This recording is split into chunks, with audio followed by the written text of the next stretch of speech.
And one. Dr. Lakita, welcome to the Transform Your Live show. I would like to start with your expertise. You seen Fame's raw edge real up close. What's the biggest psychological shift that hits reality TV stars like Love Island winners right after the spotlight?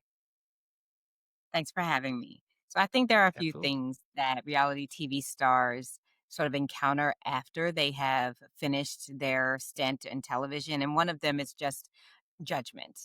And that's one of the negative things that people, because they've been watching you for weeks, for months, they get invested in your life. And that investment can look different for different people. Sometimes that investment means that they feel compelled to make comments on every decision that you make, every post that you make, every um, sponsor that you decide to endorse. People really do feel connected, like they have a friend in you, like they know you, even though they've seen snippets of your life starting at one point in your life and finishing at another point, right? But that time period of your life was weeks, and you've had a whole life before that your show, but that time period was weeks, and on top of that, it was also edited weeks. It was spliced together weeks. So, the amount of time that we watch any one reality TV star, especially ones that are on for a season, like, Yeah. Love is Blind and Love Island, that's every star that's on is for a season. Mhm. When we're watching those people, really, it is minutes of their life that we are getting. When you add up the amount of time that they spend in front of the camera, you getting to know them, you really get to know them across, even if you watched a 10 episodes season, it's really minutes that you spend looking at this person or that person.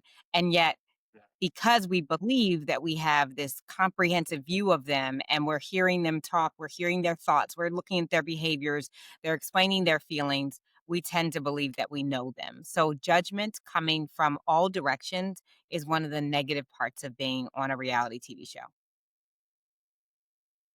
Yeah, that's a powerful opener into this conversation, Dr. Lakita. I really like to unpack the psychology of sudden fame. How it messes with your head and your heart, especially in relationships. That's a big one. So, Dr. Lakita, reality TV fame it hits like a freight train. Overnight stardom, but at what cost, though, right?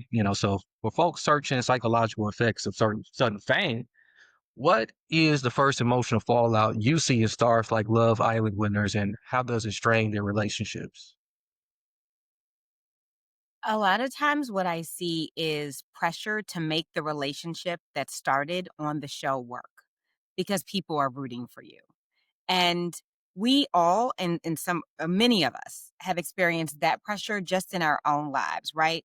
Once your mom meets Yeah, your new boo, or once your grandmother meets your new, once she meets Bay, then it's like, okay, now my family's involved. They like her, they like him, so I kind of got to keep this going, even if I don't think this is the best fit for me. So we all, in some respects, may have experienced that, but it's at a heightened level when a yeah, country of people is rooting for you, right? A country of people is rooting for, certain people on certain reality TV shows because they just happen to be the fan favorite. So there's a lot of pressure to keep that relationship going. There's a lot of pressure to look a certain way when you're out and about.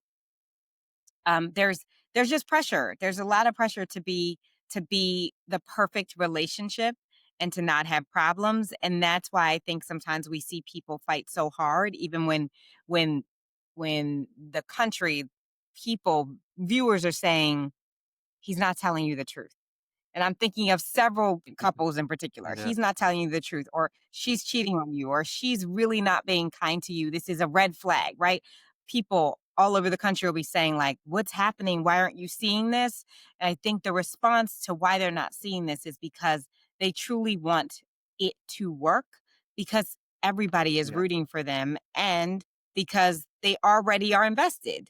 And that's not any different than the rest of us, right? Once we start in a relationship, we've gotten our feet wet in the relationship. We like the person. We want it to work. We're invested, and we don't want to believe that our time was wasted. But this is just at such a higher level because it's not just your grandma and your auntie who likes them. It's likes you two together. It's millions of people who like you 2 together.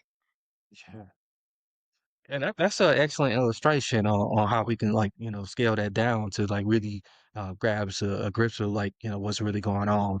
Um, you talk about like the fame amplifying, these intimacy issues and what's one sudden spotlight exposure like going viral that can trigger old wounds and why is it so hard for like a lot of these stars to spot it real early?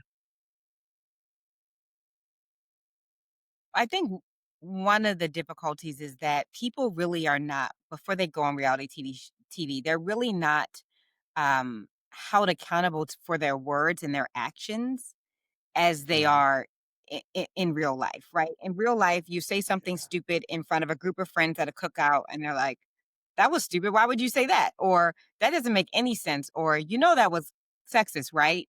And then you laugh about it, or they have a serious conversation about it, and it's over. It's done. And in reality television, it's clipped after clip, there are clips and clips and clips of it.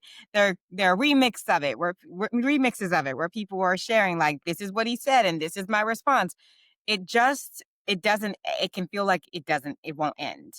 Like your Yeah. clip is constantly being featured, and essentially what your clip is something you were saying off the cuff, right? You weren't really thinking, you Hmm. were just relaxed and saying whatever you were saying, and all of us have had that experience. All of us have said something, and even if we said it out loud to ourselves and we hear it, we're like, "Oh, that sounds terrible." But we all don't have that on video. We don't have evidence Yeah. of it where somebody keep watching it. And I think that's really hard for TV shows, especially when part of the goal of reality TV is to get that salacious information, that salacious moment or that moment where they can get that clip is going to be so outlandish or so interesting that it's a part of the trailer, right? Yeah. For example, I can think about the time on Real Housewives of Atlanta when Portia Williams asked where the conductor for the train sits on the Underground Railroad, right? That clip has been played and played and played. And it really Yeah. it spoke to her, like her lack of knowledge around Black history and the enslaved people, right? For most people, and it really did question for many people, they questioned her intelligence. I have no doubt that she is a Hmm. smart woman. However, she just made a comment that really was just so salacious that people can't help but continue to talk about it. And that comment was years ago, and I still see clips of it all the Yeah. time. Yeah, I see a lot of memes of it. Like, that's truly, remarkable because like we was kind of like talking about that on the other side a little bit, before we got into this recording about, oh, if it's something you say or, or anything like that, I can clip it out. Yeah. But I put so much emphasis on the other person, on my guest. I don't too much worry about what I gotta say. But in thinking about it though, it's a real good path of chaos I could find myself into if I'm not, pretty mindful of like how things could be magnified even from my platform. It ain't all glamour, that's for sure. So Yeah. you know so I really like to get more real and maybe stir up some X debates. Some say that reality TV fame is a blessing in disguise, but I'm pretty sure you've seen the dark side though. Is the mental toll like overhyped, or is it a silent crisis destroying relationships behind the scenes? I think that as with everything in life, there are positive and negative sides to it. And if you want to be a part of it, you're going to have to take the positive with the negative, right? I think Yeah. that's the case for going back to school. There are positives and negatives about going back to school to get, let's just say, to finish your undergraduate degree or to get a master's degree, Hmm. right? You're gonna end with a degree, but you're gonna have to study and you're gonna have to take time away from friends and you might even have to quit your job, right? Those are the Right. downsides. But hopefully the upsides sort of balance each other out. I think that's the case when it comes to relationships and marriages, their upsides and downsides, friendships, as well as going on a reality TV show. So, some of the upsides are that you really do get, like, in some ways, an extended family where people are rooting for you and people are saying, like, Mhm. yeah, I really appreciated you saying this. I really appreciate it. Like in the example that we were just sharing, I appreciated how Phaedra actually responded to Portia. She didn't shame her. She just said, no, no, baby. The Underground Railroad wasn't an actual railroad and it wasn't an actual train, right? And so Yeah. she said, she kind of responded to her the way she would have probably in a normal setting if they were sitting on the deck and Portia made that statement. But I think there are other examples, other times when people will use that moment to make to grandstand, to make someone look bad, to make someone look stupid or unknowledgeable. And I think that's unfair. I would say one of the positives I've seen with reality TV shows is just that it opens up a world of opportunities financially for Mhm. stars that go on. They get endorsements for various products. They also get trips around the world to shoot to for video shoots for those endorsements. So I think that's really cool. If that's something that you're interested in doing, I think that can be really cool. I just think that that also comes with scrutiny. Even scrutiny around, Yes. well, why would you endorse this drink? Or why would you endorse this shoe? Or why are you endorsing this as opposed to this? So, you're never going to make anybody happy, right? You're never going to make everybody happy. So it really is about taking the good with the bad. Another downside that I've seen in particular, and not only have I contributed to a docu-series that was similar to a reality TV show because it was filmed in real time. But I also have a friend who was on a reality TV show, a well-known reality TV show. And one of the things that I noticed is that he was very conscious of how everyone saw him in a relationship. And Yes. so being in a relationship privately, there was definitely some concern about, well, everybody I meet thinks they know me. They think they know how I respond in relationships. They know Mhm. how I'll respond to them. And so and of course they might have seen me. So how much of this is really them wanting to get to know me? How much are they responding to the person that they saw on television versus the person that's standing in front of them? And then also most of us don't have a visual aid of how our current lover was with other Yeah. people, right? They share, You "This is got what I that did with my right. last Mhm. boyfriend. This is what I shared. This is how I loved on my last girlfriend," right? They share it, Mhm. but you don't have a visual. And with people who No, go I on don't. reality TV shows, particularly love reality TV shows, you have a visual of them kissing on someone else. You have a visual of them Mhm. in bed with someone else. You have a visual of them on vacation with someone else. And that can be very difficult for a new lover to experience. It can also be very difficult for the person on the reality TV show to know their current lover is looking. Yeah. You got that right. I mean, being able to just put it on instant replay.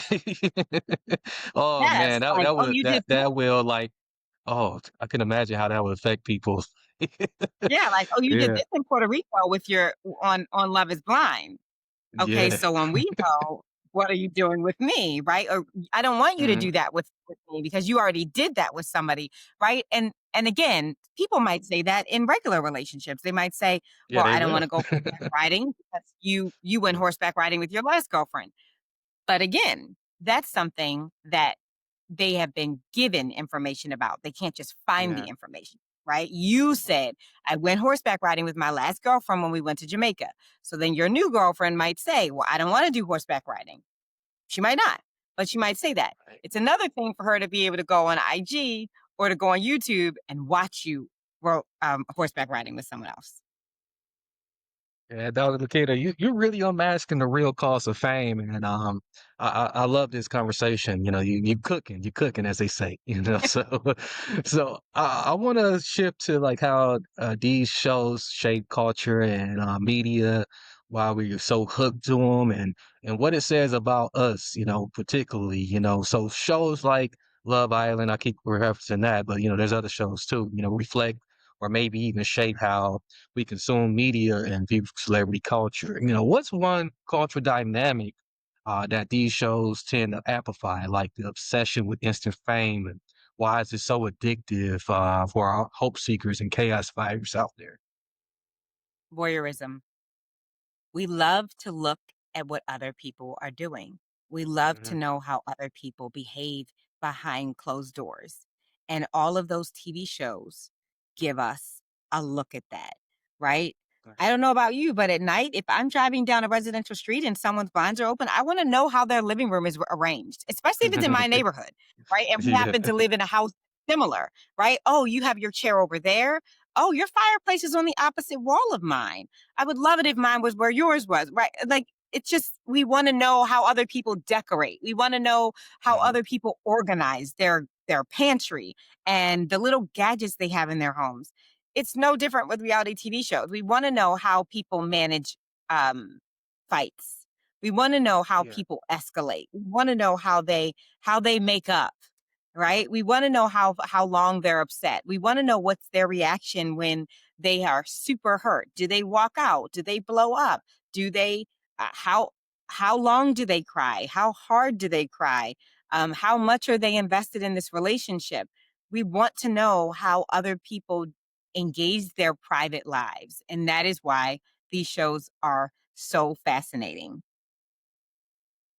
Yeah, that really speaks to like uh, our ancient tribal instincts. We have these tribal instincts, this desire to be, connected with like other people. We are social creatures. And a lot of times, especially with Yeah. the new culture nowadays, and then what happened, post COVID. This desire to like want to be connected is heightened at an all-time high, and you really kind of illustrated that, in purpose of simplicity, on why that is.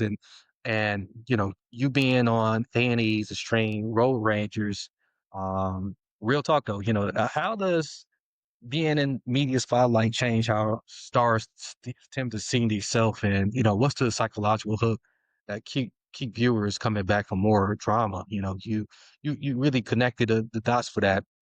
Hey there. If you enjoyed this particular episode and you want to check out more of my episodes, head over to www.marcus-hart.com/podcast and you'll find more exclusive podcasts and other cool things there.